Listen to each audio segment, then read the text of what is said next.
اچھا، اسٹوڈنٹ نے سوال کیا ہے کہ کامیابی کس ایج میں ملتی ہے؟ بیٹا، کامیابی کی کوئی عمر نہیں ہوتی، کسی بھی ایج میں آپ کو کامیابی مل سکتی ہے۔ میں آپ کے ساتھ ایک صاحب کی سٹوری شیئر کرنا چاہتا ہوں، جو کہ ساری عمر اس نے صرف ناکامیاں ہی دیکھی ہے، کامیابی اس سے ہمیشہ بھاگتی رہی، لیکن اس نے اپنی ہمت نہیں ہاری۔ 5 سال کی عمر میں اس کا والد کا انتقال ہو گیا، 16 سال کی عمر میں اس نے اسکول چھوڑ دیا، 17 سال کی عمر میں اس نے 4 ملازمتیں کھو دی، اور 18 سال میں جب اس نے شادی کی تو 18 سے لے کے 22 سال کی عمر تک وہ ایک ریلوے کنڈکٹر رہے، لیکن اس میں بھی وہ ناکام رہے۔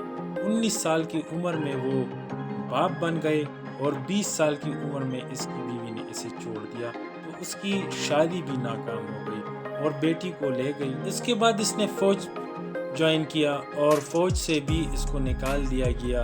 اس نے قانون کی پڑھائی کے لیے درخواست دی، لیکن اسے بھی مسترد کر دیا گیا۔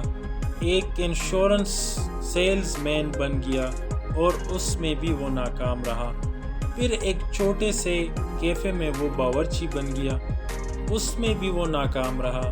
اس نے اپنی بیٹی کو اغوا کرنے کی ناکام کوشش کی، لیکن آخرکار وہ اپنی بیوی اور بیٹی کو گھر واپس لانے میں کامیاب ہو گیا۔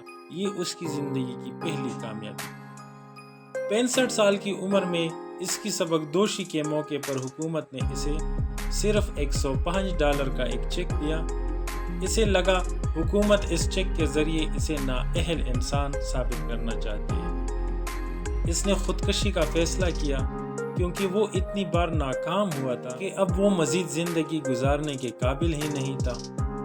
وہ اپنی وصیت لکھنے کے لیے ایک درخت کے نیچے بیٹھ گیا، لیکن وصیت لکھنے کی بجائے اس نے یہ سوچا کہ زندگی میں اس نے کس کام میں مہارت حاصل کی۔ اس نے لکھا کہ وہ صرف ایک کام دوسروں کے مقابلے میں بہتر طریقے سے کر سکتا ہے، اور وہ ہے کھانا پکانا۔ تو اس نے اپنے چیک کے عوض $87 ادھار لیے اور کچھ چکن خریدا، ایک خاص مسالہ اس میں استعمال کر کے اس پہ لگا کے چکن کو تل لیا، اور کینٹکی میں اپنے پڑوسیوں کو فروخت کرنے کے لیے گھر سے نکل پڑا۔ پتہ ہے، جو 65 سال کی عمر میں خودکشی کے لیے تیار تھا وہ کون تھا؟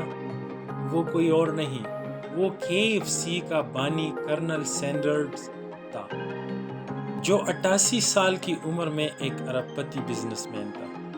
تو اس لیے دوستوں، کامیابی کی کوئی عمر نہیں ہوتی۔ آپ نے کبھی بھی اپنی ہمت کو نہیں ہارنی، کوشش ہمیشہ کرتے رہیں اور ہمت سے کام لیں، محنت کریں، آپ کا اچھا وقت ضرور آئے گا۔